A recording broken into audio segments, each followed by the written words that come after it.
ఉత్తరప్రదేశ్లోని ప్రయాగ్రాజ్లో జరుగుతున్న ప్రపంచంలోని అతిపెద్ద ఆధ్యాత్మిక కార్యక్రమం మహాకుంభమేళా ముగింపు దశకు చేరుకుంది. రేపటితో మహాకుంభమేళా ముగియనుంది. ఈ క్రమంలో గంగా, యమున, సరస్వతి నదులు కలిసే పవిత్ర త్రివేణి సంగమంలో పుణ్యస్నానాలు చేసేందుకు భక్తులు భారీ సంఖ్యలో తరలివస్తున్నారు. గత 5 రోజులుగా రోజు 1 కోటి మందికి పైగా భక్తులు సంగమంలో నదీ స్నానాలు ఆచరిస్తున్నారు. ఈ క్రమంలో 43 రోజుల వ్యవధిలో దాదాపు 60 కోట్ల మందికి పైగా భక్తులు పుణ్యస్నానాలు చేసినట్లు అధికారులు తెలిపారు.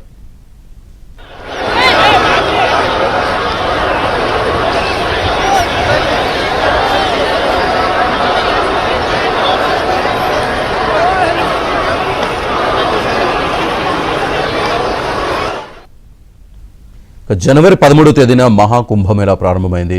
ఫిబ్రవరి 26 శివరాత్రి వరకు ఈ కుంభమేళా కొనసాగనుంది.